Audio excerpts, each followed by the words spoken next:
Now, let's go over to Brian Tracy. If you don't know him, he's a very good person. He's helped me with a lot of things. His audiobooks are really well done. And he usually talks about similar things because I can see Science of Self Confidence covers a lot of things in psychology of achievement. But here we go. First point, the more you live in tune with your values, the more self confidence you have. And then makes so much sense. Like if you're not in that zone of your, uh, it was a book on anger, I think, or maybe I figured it out for myself that when I'm not in control of how I want things to go, that's when I don't have the confidence. Well, it's more anger on my side, but it comes down to self esteem, self confidence, your whole sense of self. So that's the thing. Doing the right thing and being true to yourself makes a difference. Think about your values, things you can never violate. What can you never change? Or when you do something that violates it, how do you feel? Like it you carry it with you for quite a while, isn't it? Think about the company you keep, the things you would do if you were to be in tune with these values. Once you once you know once you know and have listed your values, go through them and ask yourself which is the one you would keep if you had to throw the rest away. So what is that main your four, he calls it the foremost value.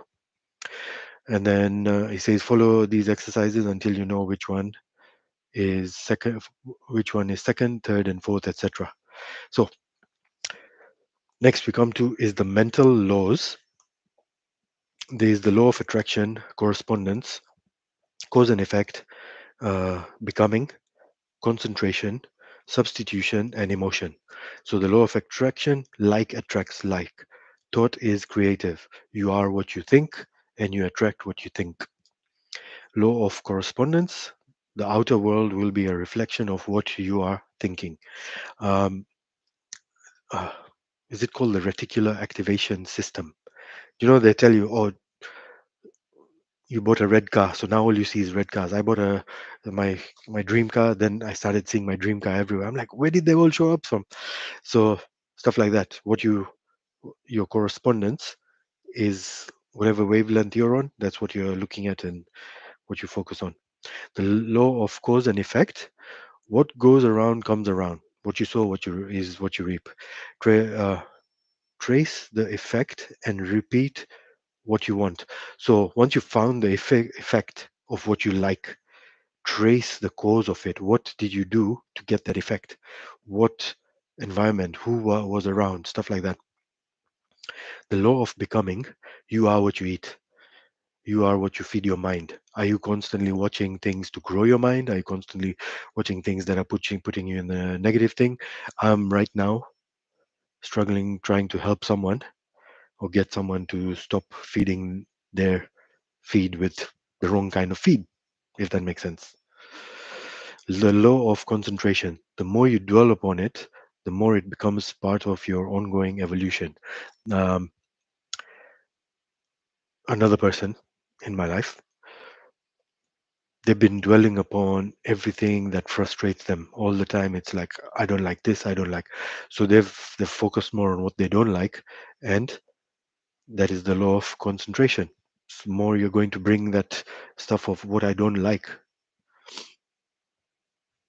The law of substitution, your mind can hold one thing at a time, positive or negative, and will be taken in by your subconscious mind. In my case, I am really struggling. Like, no matter how much I try until I put the phone away, I'll browse and then suddenly some triggering thing pulls me into it. Why am I so pulled into this? I need to keep. Recently, what I've been doing, I've been blocking pages. I've been liking more of the pages I want to see. And soon as I see what soon as I realize that I'm looking at the things I don't want to in my life, I'll switch it and go back to my podcast about business or whatever things I want to focus in and just zone in on that, or just keep letting it play. Just put this away. But catching myself in the act, that's the hard part, man. That is so hard sometimes. The law of emotion, the last one. Every decision you make is based on emotion, negative or positive. The more powerful your emotion, the more rapid the change. Use the four C's to develop this, and the four C's are below. But this emotion, um, I think it's also the NLP programs I've done, which I'll talk about in future lives, where the more emotion you put into things, whether it's your goals, your affirmations, when you say your affirmations with emotion, yeah, that's the one, affirmations. You really get into it. That's you making your magnet stronger to pull this in. So the four C's are clarity, conviction, commitment, and consistency. Clarity. Know exactly what you want to be and accomplish, or what you want to accomplish. So recently I've done two courses, one with Tony Robbins, one with James Wedmore. He's a new guy, Whitmore, Wedmore, something. And I really love doing these kind of courses because you you've committed yourself to at least 1 to 3 hours on the screen or whatever it is. They give you homework, they give you the workbooks to do exactly all these things. Ask you the question, what do you want, when do you want it, how are you going to achieve it, what are you going to do to get there, what are the steps, if it's 6 months, every month break it down, every week break the month down, stuff like that. So clarity. And James was like super niche down completely. So that's one. Conviction is the second C, knowing you can do anything that you put your mind to. Now, this one took me a long time to figure out because way back in the day, I felt like I was just a failure. It was drilled into me. I was a failure, can't accomplish things, this and that. So use conviction, and I made a separate video called progressive overload, where you do a very tiny task, you know you're not going to fail that one, and that's going to build on your confidence. It's going to be like, okay, so I was successful at this very easy to do thing, let me add one more layer to it, let me add one more rep, let me add one more weight, let me push my uh, the thing I want to eat to 1 more hour and then see if I still want to eat it. Let me just eat on a smaller plate so I eat less. Just small things to get to that. C number three, commitment. Do what it takes to make it. Just commit to yourself, just do one thing, don't do too many things, like I know people who just go wild and crazy. Yeah, I'm not going to uh, do this for this long, and what is this autofill, uh, and they just they dive in the deep end too deep.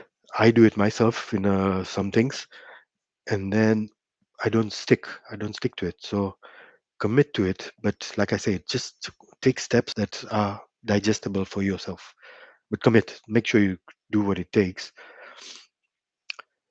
And the last C is consistency, strength of character to say and do certain things the same way every single day until you get the result.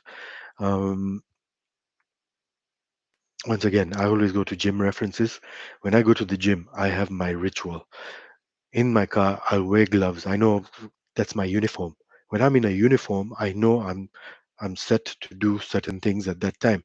Once I step into the gym, even before I go to the gym, there are days, especially right now, it's winter, it's really hard to go, or some days I'm lazy and stuff like that.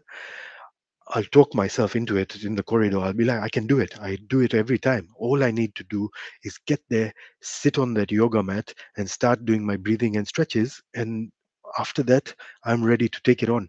So that first step and breaking through that will get you there. So be consistent and stick to that routine. Because once you have the routine, it's like clockwork. It's like driving a car once you know how to drive the car. Goal setting, I'm sure he's talked about it in Psychology of Achievement. So for goal setting, you write the goal down. This is important. Once you write it down, it's tangible. You've made a commitment somewhere. You will get excited by writing it down and committing it to paper. Describe your ideal lifestyle. Write all your problems and write the solutions to them. So in my case, I've moved more to Excel sheets and Word. So just write 2 columns. So write all the problems, write the solutions, um, carry on that way. Write about your finance, family, personal, self improvement, spiritual, health, social, and community goals. So those are the ones: one, two, three, four, five, six, seven, eight. These are eight pillars. But in a future one, when I do the course I'm going to do about all these things I'm talking about, I was going to stick to six pillars. Let me just save these eight pillars, even though they are not. Once you've got, once again, family, finance, personal, self improvement, spiritual, health, social, community goals, put them by priority and select one that you will focus on most. So, out of all those, right now, I would say finance would be my community goal. The major goal has to be measurable and chunked down, chunked, chunked down to smaller parts with a deadline. So, say I'm making a certain amount, I know now, every few months I get some cash for certain things I'm doing.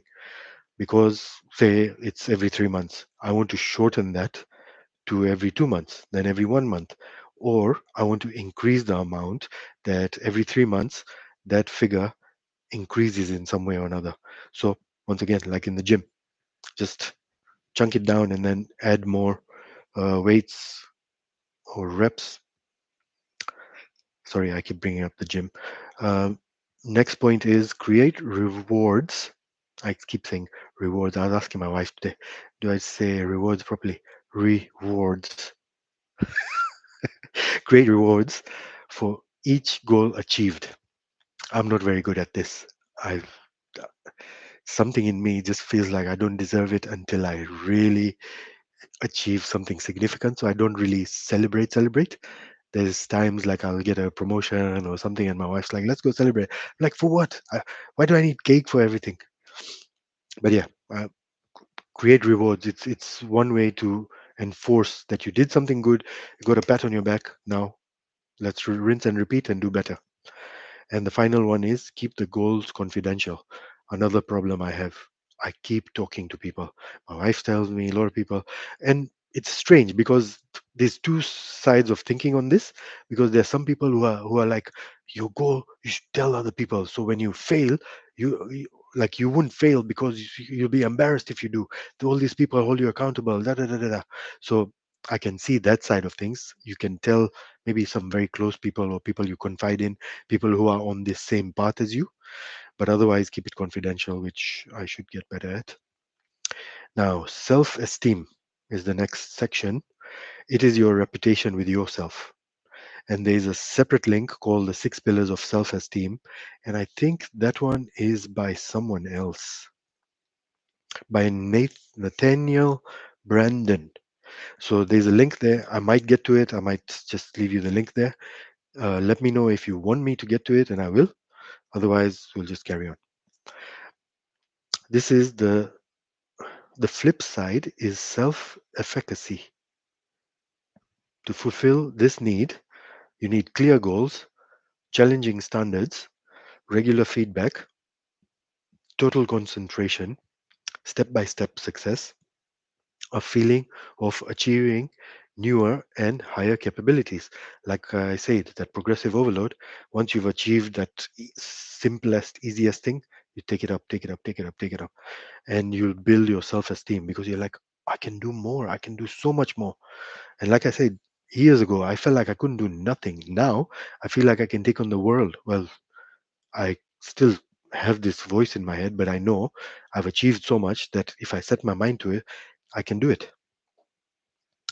Next section, your true place. Your true place. This is your heart's desire. Only you are here to do it. You know someone who lived life one way and then found their calling, which made them richer in every aspect of their lives. The person like Steve Jobs or these people, they knew their calling, they just made their lives richer in so many ways. You have 100% responsibility for yourself, your life, and everything you control. Now, this one is so important.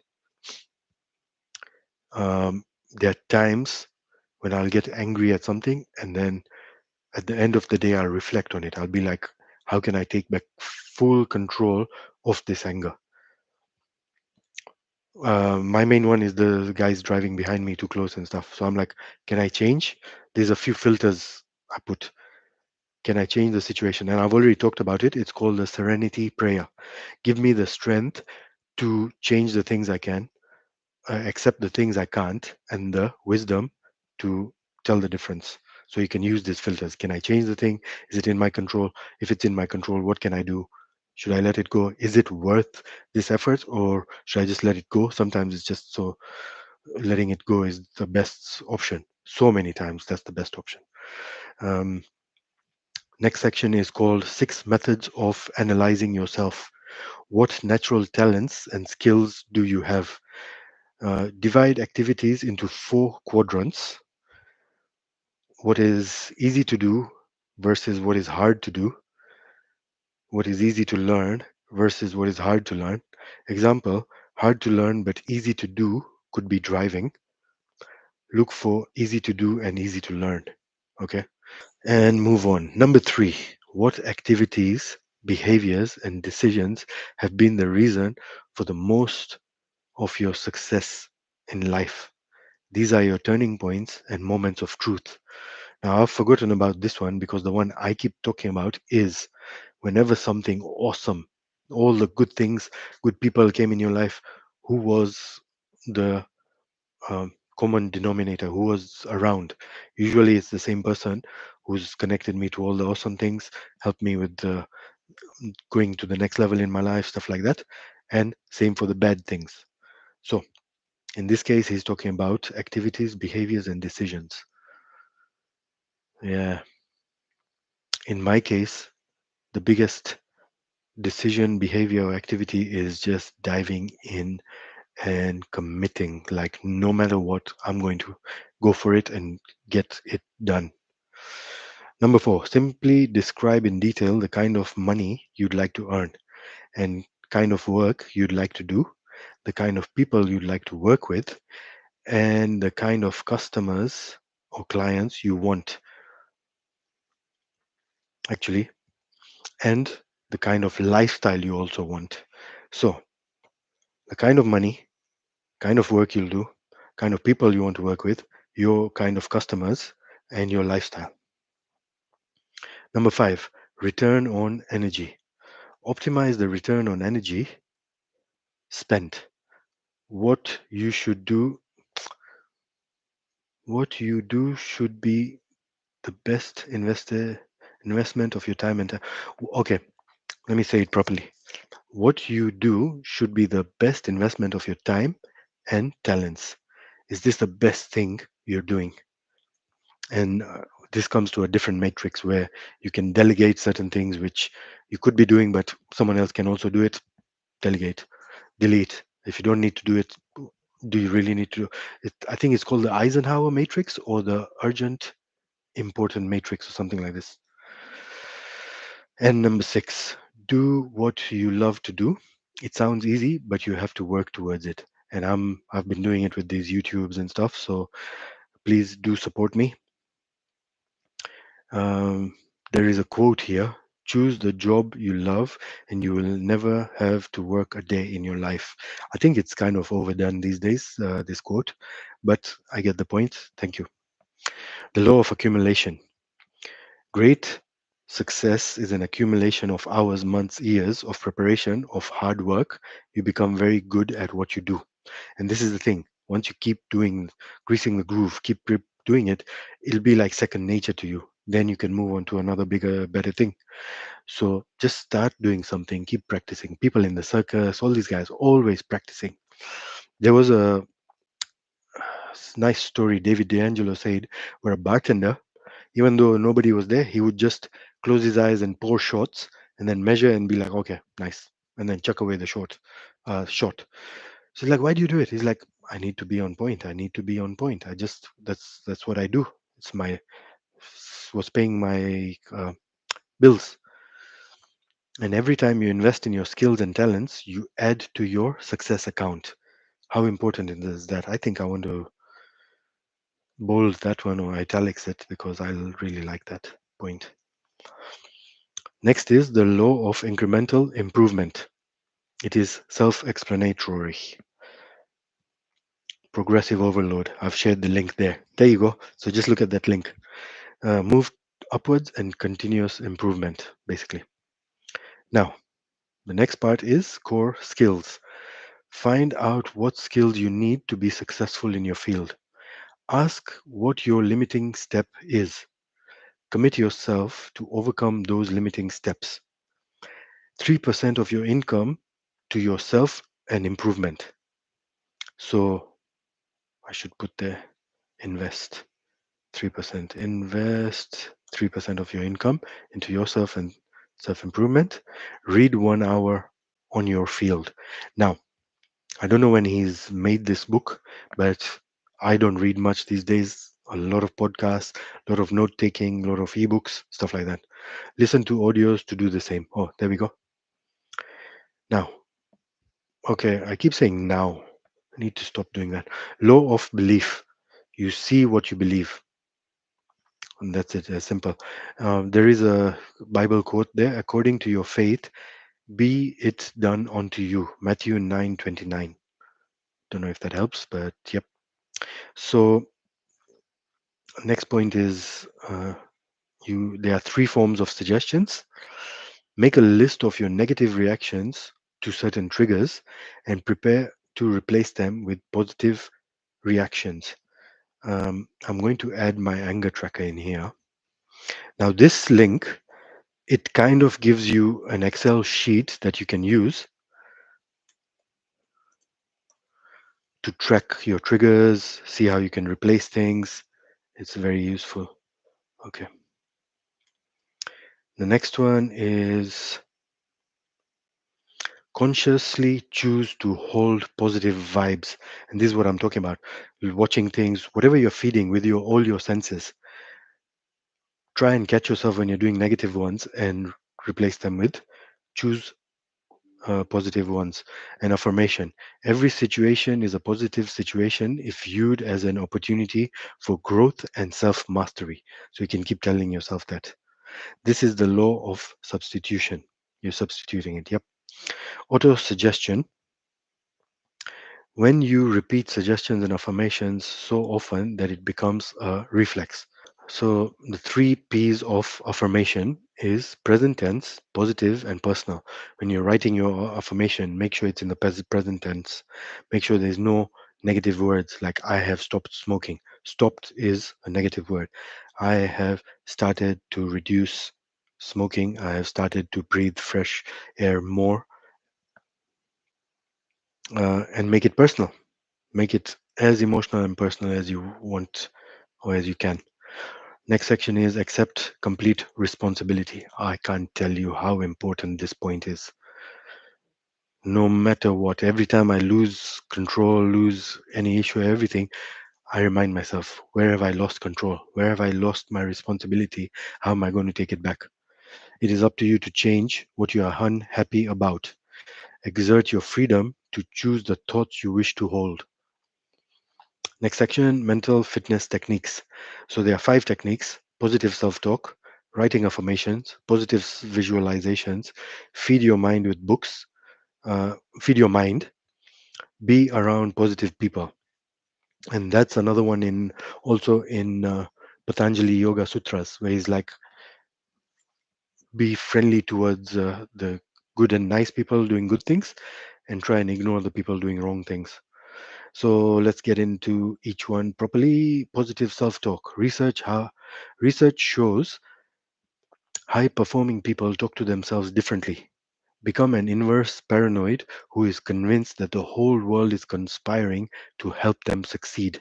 That's how they talk to themselves. Look for the positives. Affirmations are I can do it. I like myself. I love my job. I feel happy. I believe in the perfect outcome of every situation in my life. Ooh, that's a nice one. I like that one. Writing affirmations and then reread the cards constantly. Keep reading my passwords, my notes wherever I write something. My dad used to do that. He used to write success all the time. Success, success, success. In my case, whatever I'm working on or working towards, that'll be my affirmation. Number three is positive visualization. Create clear and I need to say things again. Create clear mental visualizations of who you want to be. The more you do it, the faster it happens. Top athletes use this mental rehearsal. Visualize your reaction to the success you just achieved. And one of the courses with that James Wedmore I just did, he's like you can shorten the time and shorten the distance just by seeing yourself in 6 months, 1 year, 2 years, 3 years from now. Who are you there? Okay, now just by visualizing that now, you've already started moving your angle, and you can't even explain to you. Even just one angle this way will take you. If you're going to the sun, this one's going to take you to another galaxy, man. So aim for the your galaxy. Uh, Visualize success. Number four is feed your mind with books, information, experience that enrich you in the direction you want to grow. That's all I keep doing. Like when I'm not watching that triggering stuff, be around positive people. You are the average of the five people you spend the most time with. Read about people you want to be like. Now, I have a question for you guys because I'm not very good at this. I have I'll find good people, this and that, but my longevity, my ability to stay in this, it's like the biggest thing is I don't want to sit on the phone doing this or talking on the phone. I can't stand these things. So I'd rather be with someone who's closer to me. Back in when I was in UK and stuff, I used to be around all these kind of lovely people. And now I have a son, I live so far away. It's pretty hard for me. So if you have some solutions for me, or if you want to be my friend, hey, I'm here. Okay, next section is winning with others. 85% of your success depends on the quality and the quantity of your relationships. Weak social ties will determine early death, bad health, and other issues. Now, I'm kind of uh, in two minds about this because I have a, I've in certain groups of introverts, INTJ personalities who do really well being not being in too many connections. So I don't know about this early death and bad health because when I do want a healthy connection and stuff, I can go out there and get it. It's not that hard. It's just keeping that connection I'm struggling with.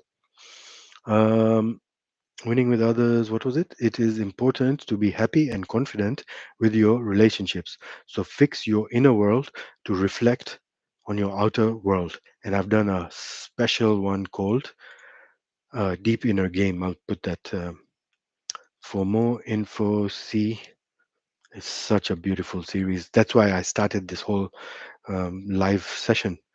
If someone acted a wrong way, ask yourself what is within you that made that person act that way with you. Even if it's not you, this exercise will help you take back control. Don't tell me I got this from here. I've been feeding myself all this information so much. I use this all the time. So, like when someone pisses me off, I was telling you, I take back that control. This is the one. What is in me? 100% responsibility. I need to take it back. Okay, so this is it.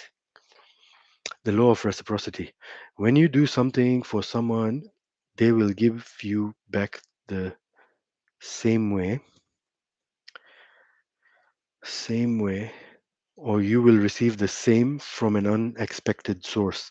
Now, this is a bit foofy out there, but trust the process. I guess in some way or another, it has happened to me. I've been nice, and out of nowhere, some nice things have happened to me. Use the law of indirect effort by putting the spotlight on other people. So, there are a lot of mentors out there right now. I think it's Daniel Priestley of Key Person of Influence, who's like, once you become the authority, you don't keep shining the light on you. You are the one who shines the light on others. You're like, this is a person, this is a person. Just like how I'm doing with these lives. These are the people who give you the keys, the golden keys to success and going to the next level in your life. I think the next section is six keys to success with others. Be agreeable. Practice acceptance, show appreciation. I think I missed that one. Practice admiration, give praise, learn to listen. So, being agreeable, even if you disagree with them, it's better than being right. Recent studies kind of refute this point by saying you need to, they call it break rapport. When you break rapport, you're showing that, oh, I have taken your information into account and it doesn't match with some of the things or my values or my beliefs, but you respectfully do it. Practice acceptance. Psychologists use unconditional positive regard. Are you a psychologist? I do think that's a good one. Show appreciation, the magic words, please and thank you. And my personal note there is I like to add what I'm grateful for. Thank you so much for doing this for me. Or thank you so much you came through. I really appreciate it. This and that. What gets rewarded gets done. What gets thanked gets repeated. Develop an attitude of gratitude. And there's some people in my life I keep telling, but yeah. Anyway, whew. Number 4, practice admiration. Compliment things you like, especially character and effort. And a secret for guys, compliment like their watch, shoes, and tie, because those are the tiny details that they've taken effort into choosing and matching. Give praise. Catch people doing something right. I used this a lot when I was managing stores. I would intentionally go and look for people and be like, I really like the way you did that. And if I didn't find anything, I would still say your speed, or I'll just bring something to reinforce good stuff, good stuff. It energizes people. And the 4 rules of praise are: praise immediately, praise specifically, praise publicly, praise continuously in the start to develop the habit, then praise every third or fourth time. Now, there's some psychology behind there. So, praise immediately, specifically, publicly. Immediately, because then you're starting to condition the person. I do this, I get a praise. I do this, I get a praise. It's happening fast, boom.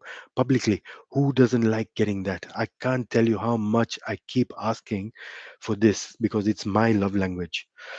Praise continuously in the start to develop the habit, and praise every third and fourth time is the science behind it. Is, I think it's in a book called Influence, which I've totally missed out. I need to do it. Where he's like, how do you get people addicted? Casinos figure it out. You give them a reward early, and then they're like, oh, if I stay more, I'll get more rewards. And then slowly the rewards become unpredictable. I think it was called make the rewards unpredictable or sporadic or some, they've used a word like that. You get them addicted to that. Number 6, learn to listen. People will open their heart, mind, and in turn doors to your success. Listening builds trust. The 5 rules of listening: face them directly, listen like you have all the time in the world, pause so you can think about what is said, question for clarification, paraphrase it back to them like you want to clarify and understand it fully. So, all of these, they're like magic tricks he's just given you. Magic tricks. Face them directly, listen to them directly. With ladies, I don't know, pickup artists say do it at an angle so you're not too intimidating to in the face. But yep, listen like you have all the time in the world. Yes, they look at them like only they exist. I think I did this in the talk of how to talk to anyone. Uh, Pause so you can think about what is said. And if you're not even thinking, just pause and be like, you're considering it. Because sometimes you don't have the time to think about a lot of things. Whether you're in socials, depends what you're doing. Question for clarification and paraphrase. So both of these can be together to clarify and understand and let them know I was listening and I've used your words. There's another thing pickup artists say is use trance words. What are they using when they say, "Oh, I feel like," so they're feelers. I see things, so they are seers, or like those are the major senses. They're trance words. Like my trance words would be nature, you know, eco-friendly, don't waste, stuff like that. As soon as I hear those kind of words, my ears will just be like dog ears, man. Okay, so I've also added a link on how to win friends and influence people. Your personal relationship is a reflection of who you are. Make a real effort to change yourself instead of trying to change others. In turn, it will change things around you. And I was trying to explain this to someone who's really struggling right now because they're dealing with a couple of old people, and old dogs don't learn new tricks. So they have to accept. Otherwise, they're going to be in the situation they're in. Be the person your ideal partner would want to be around. Your ability to communicate will be very important, so work on that. Can you confidently and clearly convey information without losing it? And a big one I keep coming back to is stop using too much technical jargon when you're talking to people who are not in your field. In psychotherapy, it is known that unhappy people have something they've not dealt with, and that's a big one to be looked at. Now, men and women differences. Men are direct, women are better at dealing with interpersonal connections with others. This website has a lot of information on differences and how you can get along with each other. My personal recommendation is How to Talk to Women. I think that's the one with Alan Pease. He is very funny, but he makes a lot of important points in there. A link is there. So we get to the next point, which is getting things you want and your relationships. Before I go on there, relationships, if you're like me, if you're INTJ, introvert, one of those people who are happier and more peaceful, not around too many people and all that company stuff, the company you keep could be the people you keep listening to, the podcasts. I listen to like money making ones. I listen to right now I'm really focused on like business and growing this thing I'm doing. So those are my companies, Roberto Blake and all those kind of guys. So they're still your friends. That's your company. That's kind of like company because that's all I keep listening to. Getting things and relationships. The more control you have of your life, the more you feel good about yourself. There it is. Your anger, your self-esteem, your sense of self, your self-confidence. The more you have control, you see what's happening is when people get into risky behavior and all that, they're taking control in their own way. And I don't know if I've already talked about it or I'll be talking about it in the future about healing traumas and stuff. Self harm. I'm in control. I'm the one who's going to give me pain, not anyone else. I'm doing it to myself. Stuff like that. So these people are taking control in a unhealthy way. In this case, you're given a blueprint. Set your goals, write it down. What steps are you going to take? Affirmations, all this. Helping others make a big difference in getting what you want and feeling good about yourself. Helping others make a big difference in getting what you want and feeling good about yourself.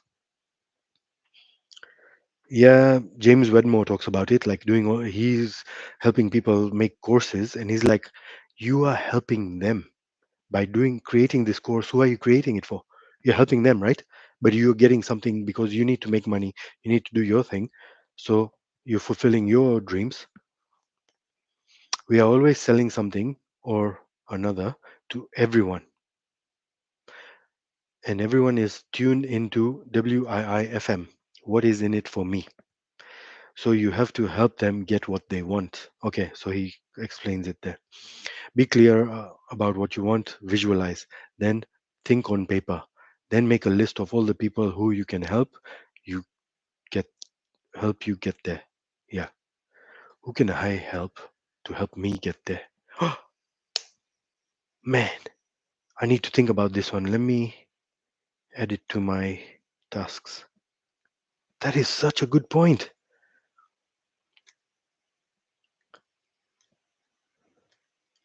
Let's think about it again. Be clear about what you want, visualize, then think it on paper, then make a list of all the people who you can help to help you get there. I think there's one he's done an interview process where he's like using the same kind of technique. When you meet the person, the quality of trust is most important. Find out their needs and problems, help them, and then offer your ask. Always remember to ask, and that's the hard part. Even salespeople are told this. Ask for referrals towards the end. Can you refer me to some people? Because there's no better way to get to call those people than telling them, "Hey, your friend vouched me for you, so let's talk." So always remember to ask. And in Hinduism, it's called Guru Dakshina, where the teacher will ask you for a favor after he's given you his free education and learnings and stuff. Creative job search. This is where the ask is. So let's get down to it. So the creative job search is you identify and define a fine detail, your ideal job, in fine detail, your ideal job with the ideal workmates, ideal location, ideal salary, and so on. What do you enjoy doing day in, day out? Think about those times when you're doing something and you just got so lost, you forgot to eat, forgot so many things, or you're just happy, just being in the mode. I think they call it state of flow state. Now, informal interview, asking the prospective employer what the job is like. Ask them for 10 minutes for ask them for 10 minutes for doing your research. So you call them, you ask them, do you have 10 minutes? I'm just doing some research. Don't tell them you're applying for the job. Ask about the industry, its prospect for growth, its major competitors, strengths, vulnerabilities, future opportunities, etc.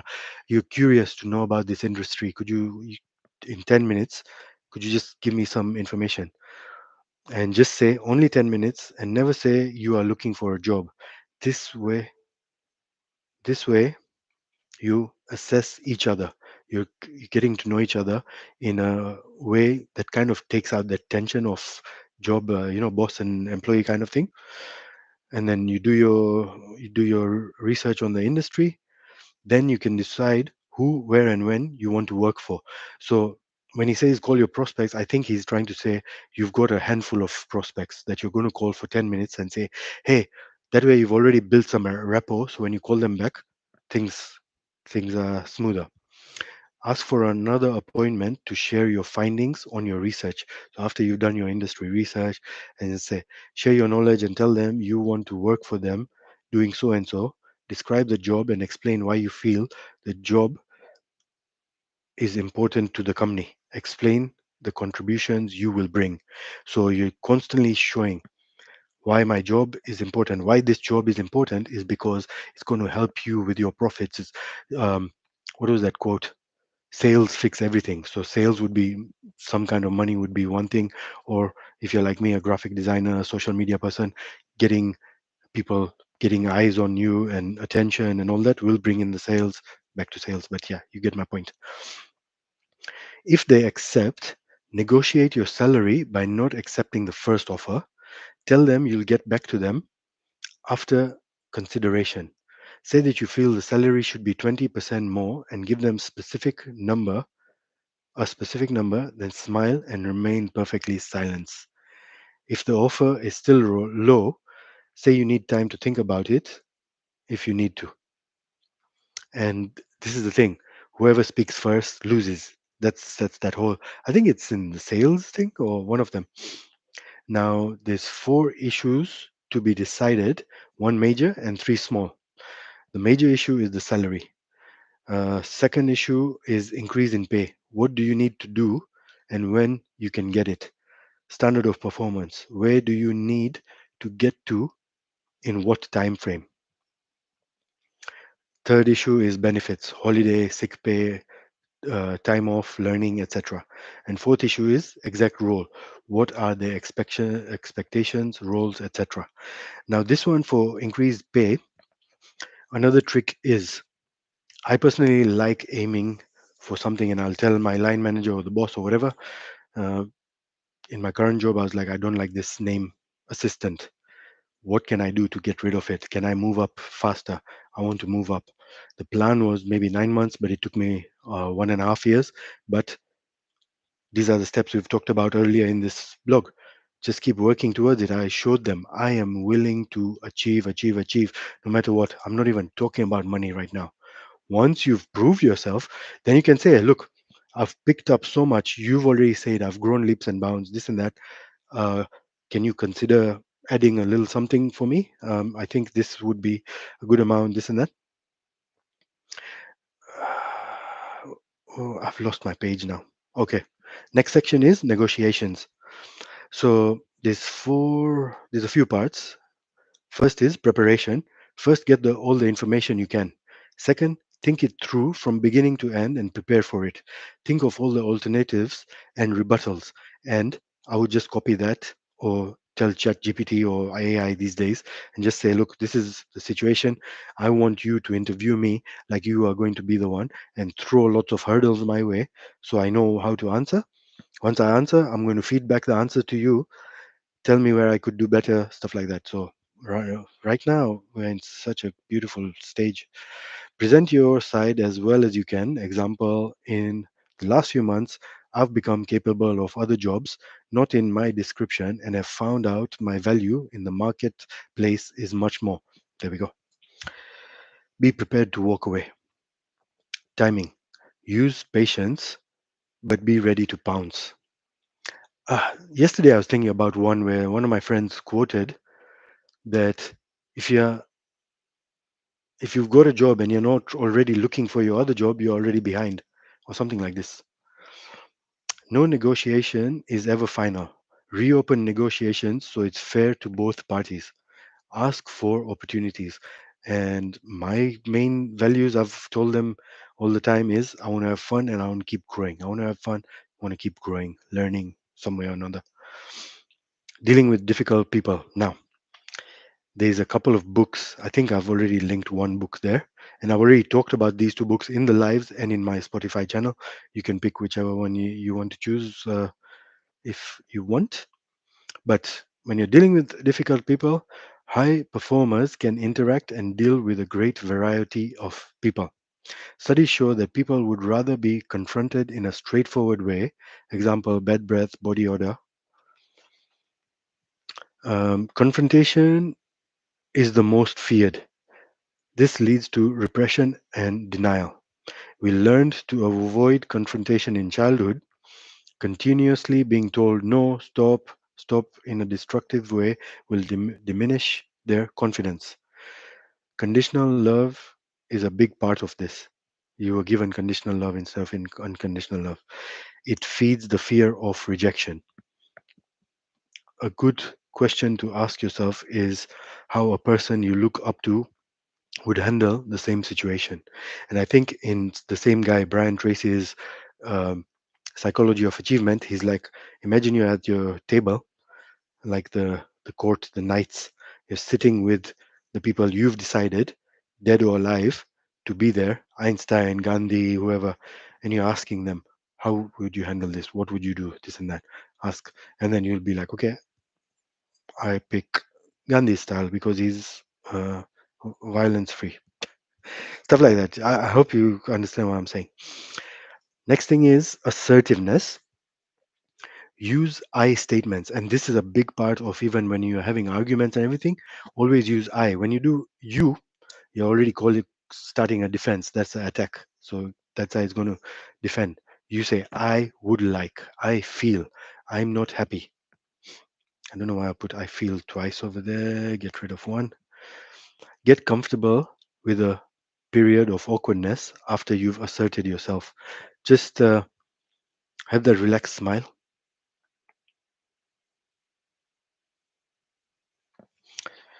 Use the law of reversibility and do what you would do if you are the person you want to be. Let me look for reversibility. Use the law of reversibility and do what you would do if you were the person you want to be.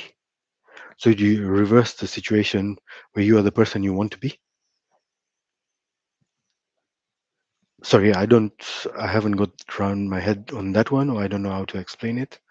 So I'll move on to the next one. Select someone you like and admire who is cool, calm, confident. Ask how they would handle the situation. And I do that all the time. I'll pick things from movies. I'll be like, oh yeah, my favorite guy is Greg Sumner from Knots Landing. I might be aging myself there. Select someone. Okay, the more you like yourself, the more assertive you are, the more self-esteem you have, and that makes so much sense. The people who like themselves, they're just so cool with themselves that to them they're not even being assertive. They're just being naturally like, hey, listen, man, this is not how I roll. Aggressive behavior is different, as it's more pushy, aggressive, overpowering. It's more win lose. If they don't get what they want, they'll become more aggressive or sulk. So you always want to look for that win win situation. If you need to be assertive, uh, first understand the difference between aggressive and assertive. Assertive is standing firm. Aggressive is that pushing. So stand firm and just be like, hey, we're both going to win. This is what's in it for you. This is what's in it for me. How can we work this out? Passive behavior will result in low value self thinking. They will be angry and quiet. So work on balance. Now I behave passively in restaurants. If they get my order wrong, they get my order wrong. Done. I'm happy to be passive in those kinds of cases. But there are sometimes you need to speak up. Assertive techniques. Oh, this is what we need. Accept full responsibility. As we've kept talking about in this blog, I want, I need, I'm not happy when you say or do. I would change that to I'm not happy when this and this happens. So and so happens. Be sympathetic and understanding. Ask questions about the other person and listen to understand. This is one big thing. Um, one of these triggering posts was where they're asking if you're a teenager, you told your teenager take the bin out, and when they walk past you, they bump your shoulder. What would you do? And they're like, "Yeah, the guns are coming out. They're going to be in hospital once they wake up after I've knocked them out." And this, and I'm like, "Listen, it's a teen. You need to ask questions. They might be going through some issues, whatever. Have a talk like an adult, like a mature person. Set boundaries. Like, let them know about consequences and stuff like that. Be relaxed and see situations as a witness. And Paul Dobranski calls this the observing ego. You can just pretend like you're watching both of you or whoever it is you're interacting with, you or someone else, and you're watching the interaction happen. Broken radio technique. I would like you to clean this room up now. My wife is so good at broken record technique and so effective and very good at it. She keeps repeating, very calm, very still. I understand your side, but I would like you to clean up your room. Well, she wouldn't be telling me clean up your room, but yeah. Or maybe she would. Too much info. um, Number five is no comment. If someone tries to provoke you to reply, just say you have nothing to reply, or say at this moment. I have nothing to reply, or say at this moment. And delay, my favorite. Tell them you need time to think it over, and you will get back to them.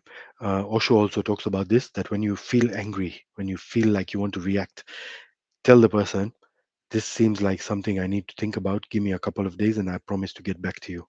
After Sri Ravi Shankar says, after 2.5 days, your emotions change. So no matter what you're feeling, they're going to have a change in them. They might dilute themselves, they might change totally. Who knows? Next section talks about capitalizing on your strengths. Don't fear what to do. Have the courage to channel your energies. What you dwell on grows. What you focus on grows. So, like he said, keep focusing on I'm capable. I can do this. I like myself. Good affirmations, positive visualization, like the athletes and stuff like that. What can you and only you do better than others, especially with concentrated effort? I can do lots. Treat yourself as a company. You are your own company and need to market and sell yourself, invest in yourself. And there is another one where it says like treat your relationship like a bank account or company. Patrice O'Neill, a comedian, the way he explains how to treat the relationship like a company. It's beautiful. Write out why someone would hire you, your area of superiority. Focus on that. Every weakness can be seen as a strength inaccurately applied. And this is the thing in my interviews, whenever they ask, what are your weaknesses, what are your strengths? I be like, I find that a lot of my weaknesses are also my strengths. I'm very meticulous when it comes to work. And sometimes that means I'm too meticulous, like I'll be too organized when some people just need some freedom and stuff. So I need to relax on letting them do things the way they need to, and then I can fix it afterwards. I am very, you get the point. So, questions you can ask yourself: what is your unique selling proposition? What area will my unique selling proposition be in the future if I make no changes today? What area will my unique selling proposition be in the future if I make no changes today? Okay. What could my area of competitive advantage be? What should my area of competitive advantage be? Starting to lose it, guys, and I haven't even got my water today. Uh, Next section talks about give yourself a self assessment, self disclosure. Write down everything you do each day, the parts you play, example, parent, driver, etc. Categorize your roles and detail them. Write everything you do in a parent role, manager role, sports, etc. Even everything you read about. Set priorities for each group. Which one is most important to you? Pick your top three or four. Next, ask what you need to do to get most satisfaction in each of these. What do you want to do more and do less? Which one has more importance or less importance? What would you choose? Ask someone close to you what you should do with your life and what talents you should be developing. A lot of my workmates would tell me I should have gotten into IT because I'm always helping them with IT stuff. How much do we have left? Not too far to go. Let's see. So, health. In health, he talks about diet, the three white poisons to avoid: sea salt, purgative, alcohol, weight, exercise, rest, mental attitude. So let's go through quickly. Diet: eat frugally. And I've made a very special blog on this. You need much less food than you think you do. Your stomach size is this heap. That's how much. Once you stretch it, your body is going to use that Agni. This Agni means fire in Ayurveda. So it's using all that energy. That's why you feel drained and tired because you've eaten too much. Eat frugally, eat more carbs as they burn faster. Fruits, veg, and grains are better than acidic proteins. Uh, I beg to differ. I like my proteins. Eat proteins and veg or starch and veg together. Protein and fat get stored in the body. Eating protein secretes acids to digest. Starches will secrete alkalis to digest. So if you eat both, they cancel each other out. Better to eat them separately. And Tony Robbins had done a very special video on this and later said this has been disproven. So do your own research on this because I need to finish this. The three white poisons to avoid. And try to avoid a lot of the white stuff: sugar, salt, flour. Um, I would add white flour, white rice, pastas, stuff like that. Icings. Anyway, sea salt purgative is a natural cleansing agent that maintains your system. I've never tried it. Alcohol, very little or none recommended. Moderation in all things. I'm not a fan of alcohol. I think it served me well when I was back in my clubbing days, but that's it. I don't need it. Weight.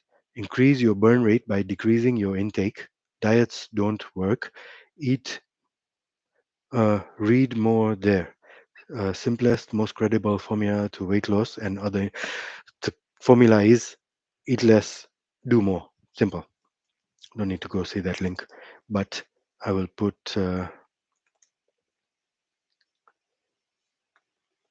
this link for more info. See, exercise. It releases endorphins that your body loves and your mind needs. I can't tell you how much mental clarity I get when I go to the gym and work it out, and how much I start losing it when the less I go to the gym, or the longer it takes me to go to the gym, the more I build up into this pressure cooker. Include some kind of strength exercises, some kind of stretch, some kind of cardio workout. Do 3 times a week: running, cycling, swimming, walking, etc. Blah blah blah. The usual. Rest. You need 7 to 8 hours per night and need a holiday every now and then. Even God rested on the seventh day. And then read more. Also, I've already added that link there. So get rid of this guy. Mental attitude. Take in experiences in a positive way. Even your negative ones, try and reconfigure them. Work on the inside. I've shared the link to Paul Dobransky's thing over here. Two Next section is two qualities of a superior person: ability to perform as a member of the team and ability to function well in a crisis. It is not what happens to you, but how you respond that defines your life. And my wife again is very good. I'm not as good. Expect trouble. This is a quote: expect trouble as an inevitable part of life, and when it comes, hold your head high, look it squarely in the eye, and say, I will be bigger than you. You cannot defeat me. That is actually a very nice affirmation. I will be bigger than my cribs. Next section: mental tools. Reassess your idea of failure. And this is one that really clicked a few months back. The more failures you collect, more success you get. You need to enjoy those failures. No success is possible without failure. All success is preceded by failure. Success is on the other side of failure. There's so many different quotes on this. Yeah, success lies on the far side of failure. Double your failure rate, because that is where success lies. You're not failing, you're learning how to succeed. Example of Thomas Edison. When he failed, you know his story. He said he didn't fail 10,000 times. He succeeded in not finding the right thing to light the bulb. Another quote: a successful man will profit from his mistakes and try again in a different way. Dale Carnegie. Number two, crisis anticipation. Make a list of everything that could go wrong, of things important to you. Number three, take one step at a time. Remember the 5 stages: dealing with disappointment and death. It's denial, anger, blaming, depression, acceptance, which will lead to action. Okay. Uh, Another quote: there is no doubt that success lies on the far side of failure. Thomas Watson. And my favorite quote that I've also made a meme over here, which is: nothing in the world can take the place of persistence. Talent will not. Nothing is more common than unsuccessful men with talent. Genius will not. Unrewarded genius is almost a proverb. Education will not. The world is full of educated derelicts. Persistence and determination alone are omnipotent. The slogan "Press On" has solved and always will solve the problems of the human race. So, good one to keep in mind. And I used to keep playing this when I started replacing songs with affirmations. Ask yourself what limiting step is, what your limiting step is. What is one thing I can overcome to achieve my goal? Face it and find ways to overcome it. Your self confidence will shoot up. And that's what I did over the years. I would find that thing, destroy it completely, pick the next one. I'm like, I can achieve it. I can be a superhero. I've shared a link of a book called The One Thing. I don't think you really need to read it, but it's self explanatory over there. Next section: for success ideas. Accept complete responsibility for everything that has happened, everything you are and will be. Talked about it again and again. Accept that you can change the situation you are in only by going to work on yourself and learning what you need to be better. There's a book called Men Search for Meaning. I've saved a link there. You can help yourself to that one. Number three, set clear goals with timelines. And to go deeper, there's the Ultimate Goals program by Brian Tracy. I think I've already done this live video session. Number four, understand you can develop whatever quality you need and want by hard work and repetition. Now, here I need to tell you something. I will pick something which I always feel like I don't identify as that person. I don't identify as a salesperson. So then I'll be like, because I don't, I have to do it because I have to prove to myself I can do anything and everything. The four Ds. Four Ds of what? Who knows? Desire, decision, determination, discipline. Desire. It should be the dominant emotion governing your behaviors. Decision. Decide that you will do or die until you achieve whatever you want. It reminds me of Will Smith, man. He will die before he lets you win. Determination. Persist in positive and constructive behaviors no matter what the setbacks are. Just keep your head up, keep that chin up, keep going, keep moving. Discipline. Make yourself do what you should do when you should do it. When I need to go to the gym, walk down that corridor constantly. I can do it. I need to do it. You know what happens to me if I don't do it. Paras, you know you can. Self talk. Talk to yourself. Don't be a you know, don't be a Beatrice.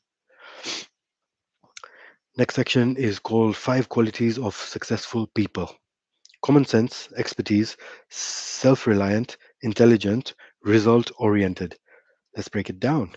Common sense, the ability to cut to the core of the matter, learn from experience, and apply the wisdom in other experiences.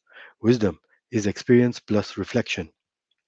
There is a meme I made, which was experience comes from something, something comes from wisdom. It's like a staircase.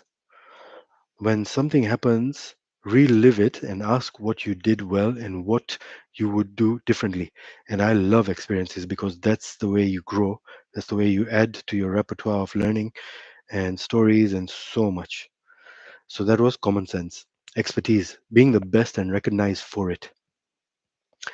Um, in this day and age, there are a lot of people the best and recognized for the same thing. So recognize for it, but also with your own flavor, I would add, your niche. Self reliant. Don't blame or make excuses and be proactive or up for new challenges. Take charge. The next one is intelligence. It's not a high IQ, it's a way of acting smart, actions consistent with your own self professed goals. Actions that take you away from your goal are moving foolishly. Actions are either moving you towards or away from your personal balance sheet. You feel like a winner the closer you get. And that's what we talked about. You see your future self there, but you're heading this way. Just take that one little angle. You've taken one action. Every choice you make is a vote for your future self.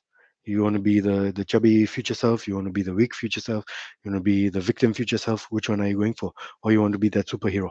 I'm going, oh, superhero, I need to take another turn. I make another decision. It's a vote for that direction. And I think we've come to the end with this quote. The high road to success is to act as if it were impossible to fail, and it shall be, by Dorothea Brande.